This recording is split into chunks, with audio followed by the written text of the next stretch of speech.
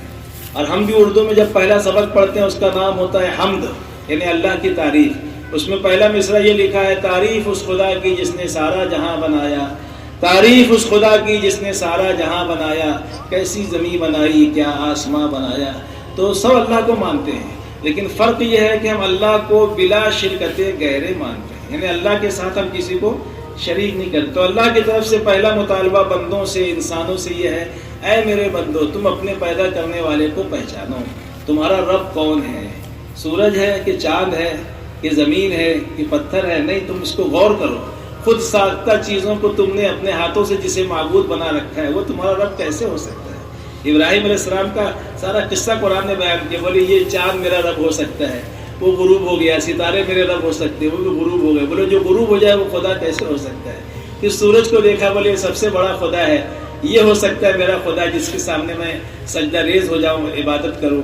جب وہ بھی غروب ہو گیا تو پھر کہا کہ انی وجہت وجہی للذی فطر السماوات والارض حنیفا وما انا من المشرکین, ہے نا, کہ میں نے اپنا رخ سب سے موڑ کر ایک اللہ کی طرف کیا, اور میں نہیں ہوں مشرکین میں سے, اللہ کے ساتھ کسی کو شریک کرنے والے. اللہ کے نبی سے بھی پوچھا گیا کہ اللہ کا شجرہ کیا ہے, نسب نامہ کیا ہے. جیسے ہوتا ہے نا, ابا کا نام کیا ہے, دادا کا نام کیا, پر دادا کا, اس کو شجرہ بولتے ہیں نا, نسب نامہ. تو پوچھا اہل مکہ نے اللہ کا شجرہ کیا ہے, تو آپ صلی اللہ علیہ وسلم پر وحی آئی, سورہ اخلاص کی صورت نازل ہوئی, اور کہا اللہ تعالیٰ نے کہ نبی جی کہہ دیجئے ان سے میرے بارے میں جو پوچھتے ہیں, قل هو اللہ احد, وہ اللہ جس کے بارے میں تم پوچھ رہے ہیں, احد, اکیلا ہے، صمد ہے، بے نیاز ہے، وہ پاک ہے ان سب چیزوں سے، اس کی کوئی اولاد ہے نہ وہ کسی کی اولاد ہے، نہ اس کا کوئی مثل ہے نہ کوئی اس کا ہمسر ہے۔ سورہ اخلاص نازل ہے، اول اللہ آخر اللہ، اس کے پڑھنے کی بڑی فضیلت ہے۔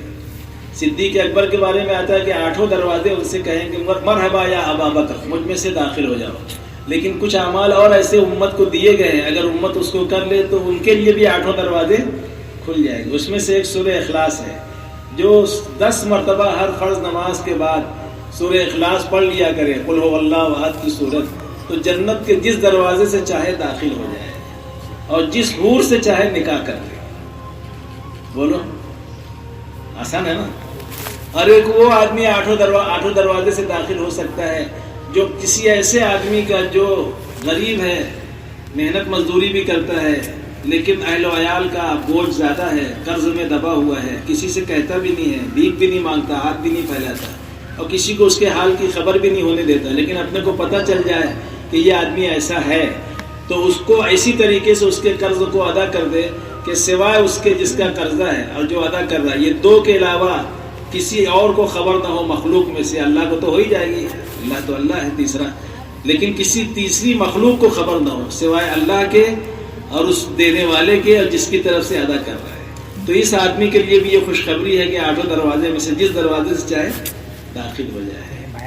اور ایک وہ ہے جو لاکھوں میں کسی کو ہوگا، اور وہ دور تو ختم ہو گیا جو اللہ کے نبی کے زمانے میں تھا صلی اللہ علیہ وسلم، کہ بہت سی جنگیں ہوتی تھی، ایک دوسرے کو دشمنیوں میں قتل کر دیتے تھے، تو اس کے لیے یہ ہے کہ کوئی اپنے باپ کے قاتل کو اگر معاف کر دے تو اس کے لیے بھی جنت کے 8 دروازے کھول دیے جائیں گے، مگر یہ تو اس زمانے میں تھا، اب تو وہ معاملہ نہیں ہے، لیکن یہ 2 چیزیں اس کے چانسز ہیں، ہے نا، بلکہ زیادہ چانسز ہیں۔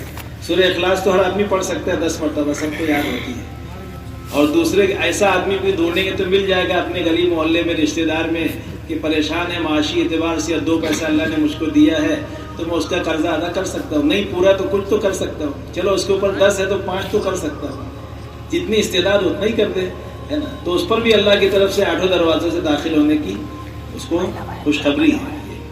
تو خیر، تو ایک تو یہ ہے کہ اللہ کو ایک ماننا، یہ سب سے بڑا فریضہ ہے۔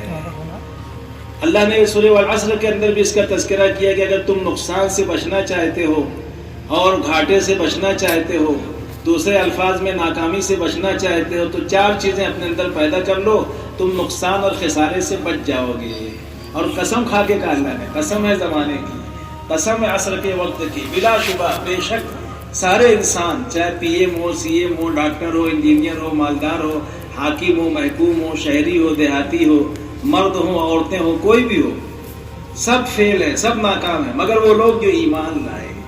تو پہلی شرط سکسس کی، دونوں جہاں میں کامیابیوں کو حاصل کرنے کی، ایمان ہے کہ ہم اللہ کے ساتھ کسی کو شریک نہ کریں، اللہ ہی میرا معبود ہے، رب ہے، اور اسی کی عبادت کرے، اور حضرت محمد صلی اللہ علیہ وسلم اللہ کے نبی ہیں، آخری نبی ہیں، سیل آف دا پروفٹس ہیں، نبوت کے سلسلے کی آخری کڑی ہے۔ اب کوئی نبی دنیا میں تشریف نہیں لائیں گے، قیامت تک کے لیے آپ کی نبوت چلے گی، پیمانہ قیامت تک کا ہے، زمانہ قیامت تک کا، اور پیمانہ مشرق اور مغرب، سارے عالم کے لیے آپ نبی رحمت ہیں، وما ارسلناک الا رحمۃ للعالمین۔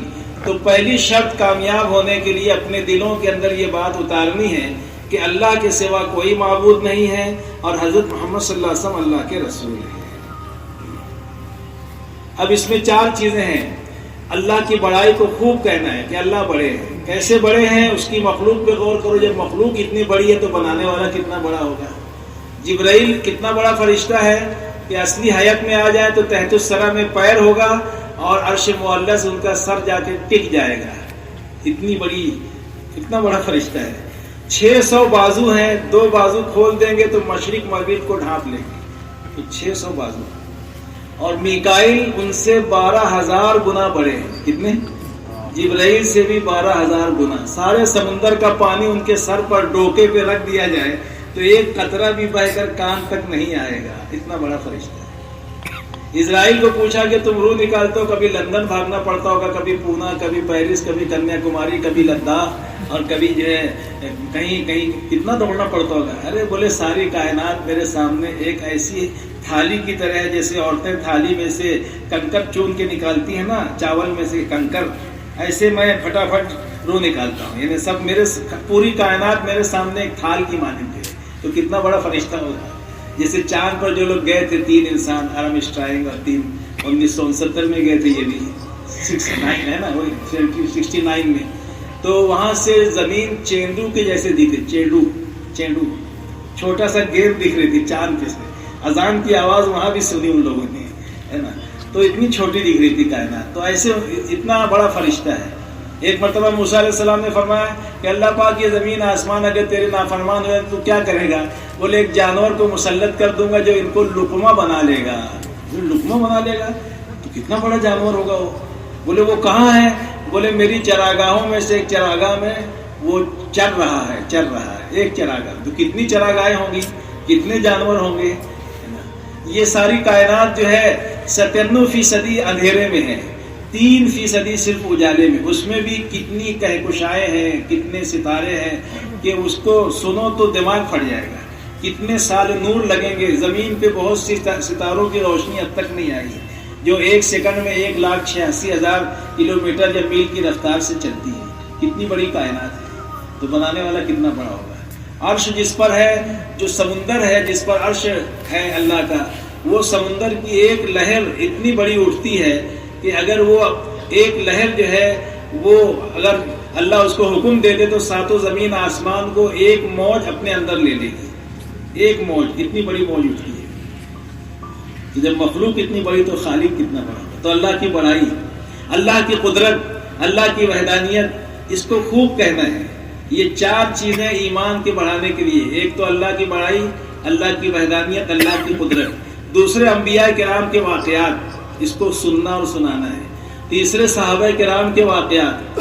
اور چوتھے وہ حدیثیں جس میں یعنی ایمان کی علامتیں بیان کی گئی. جیسے ابھی میں نے حارث ابن مالک کی بات عرض کی تو انہوں نے علامت کے طور پہ بتایا کہ میں دن میں پیاسا رہتا ہوں، راتوں کو جاگتا ہوں، اور قیامت کا منظر اور جنت اور جہنم کا منظر میرے سامنے رہتا ہے، اور میں نے دنیا سے اپنا رخ آخرت کی طرف موڑ دیا ہے، دنیا سے بے رغبتی اختیار کر لی ہے.